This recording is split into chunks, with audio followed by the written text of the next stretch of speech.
అంచులో ఉన్న ప్రచండ మనోహరి రూమ్‌లోకి వెళ్ళగానే, మనోహరి ఇరిటేటింగ్‌గా "ఈసారైనా పని అవుతుందా ప్రచండ" అని అడగగానే ఖచ్చితంగా అవుతుందని ప్రచండ చెప్తాడు.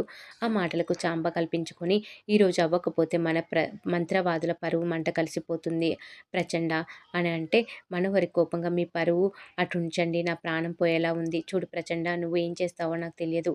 ఈరోజు ఎలాగైనా మనం అనుకున్నది జరగాలి" అని చెప్పగానే, ప్రచండ "తప్పకుండా ఈరోజు అందరు నిద్రపోతున్న వేళ నేను బుజ్జమ్మను బయటకు తీసుకెళ్ళిపోతాను" అని చెప్పగానే, "నువ్వు పిలిస్తే అది వస్తుందా" అని మనోహరి అనుమానంగా అడిగితే, "వస్తుంది. నా మంత్రశక్తి పవర్ ఏమిటో మీరే చూద్దురు కానీ రండి" అంటూ ప్రచండ పైన బుజ్జమ్మ రూమ్‌లోకి వెళ్తుంటే, మనోహరి చాంబ వెనకాలే వెళ్తారు. పిల్లలు పడుకున్న రూమ్ దగ్గరికి వెళ్ళాక ప్రచండ మనోహరి చాంబలను "మీరిక్కడే ఉండండి" అంటూ చెప్పి రూమ్‌లోకి వెళ్ళి బుజ్జమ్మను చూస్తూ మంత్రం చదువుతాడు. ఆ మంత్రశక్తికి బుజ్జమ్మ నిద్ర లేచి ప్రచండ ఏం చెప్తే అది చేస్తుంది. "ప్రచండ నాతో వస్తావా బుజ్జమ్మ" అని అడిగితే, బుజ్జమ్మ వస్తానని తల ఊపుతుంది. "అయితే రా" అంటూ పిలుస్తూ బుజ్జమ్మను తీసుకొని వస్తుంటే, చాటు నుంచి చూసిన మనోహరి అంత ఈజీగా బుజ్జమ్మను తీసుకొస్తున్నాడేంటి చాంబ అనగానే, రాత్రిపూట కాబట్టి ప్రచండ శక్తులు బాగా పనిచేస్తున్నాయి అంటూ చెప్పగానే, ప్రచండ వాళ్ళ దగ్గరికి వచ్చి "చూసారా బుజ్జమ్మని ఇలా తీసుకొచ్చాను" అని చెప్తాడు.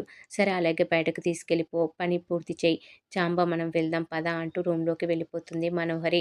మరోవైపు అమర్ రూమ్‌లో కూర్చొని అలాగే నిద్రపోతున్న బాగి నిద్రలేచి అమ్మను చూస్తూ, "మీకు గతం గుర్తుకు రాలేకపోయినా పర్లేదు. ఆ మనోహరికి శిక్ష పడకపోయినా పర్లేదు. మీరు ప్రశాంతంగా ఉంటే అంతే చాలు నాకు" అంటూ అమర్ రూమ్‌లో నుంచి బయటకు వస్తుంది బాగి. అప్పుడే బుజ్జమ్మను తీసుకొని మెయిన్ డోర్ దగ్గరికి వెళ్తుంటాడు అంజు రూపంలో ఉన్న ప్రచండ. అంత డోరు చాటు నుంచి చూస్తున్న చాంబ మాత్రం, "నీకు మంచి రోజులు వస్తున్నాయి మనోహరి. ఆ ప్రచండ బుజ్జమ్మను లేకుండా చేస్తాడు" అంటూ చెప్తూ పైనుంచి వస్తున్న బాగిని చూసి షాక్ అవుతారు. భయంతో బాగి ఇప్పుడు వస్తుందేంటి అని రూమ్‌లోకి వెళ్ళి డోర్ క్లోజ్ చేస్తారు. బాగి తన రూమ్‌లోకి వెళ్తుంటుంది. ప్రచండ మెయిన్ డోర్ గట్టిగా ఓపెన్ చేస్తాడు. ఆ సౌండ్‌కి బాగి బయటకొచ్చి చూస్తుంది. అప్పుడే ప్రచండ బుజ్జమ్మ చేయి పట్టుకొని బయటకు తీసుకెళ్తుంటాడు. వెనుక నుంచి చూసిన బాగి "అంజు, బుజ్జమ్మ" అంటూ పరిగెత్తుకుంటూ దగ్గరికి వెళ్తుంది. అంజులో ఉన్న ప్రచండ కోపంతో అలాగే చూస్తుండిపోతాడు. రూమ్‌లో ఉన్న మనోహరి, చాంబ దొంగచాటుగా చూస్తూ ఉంటారు. ఇంతటితో ఈరోజు ఎపిసోడ్ కంప్లీట్ అవుతుంది. మరి ఏం జరగబోతుందనేది రాబోయే ఎపిసోడ్‌లో తెలుసుకుందాం.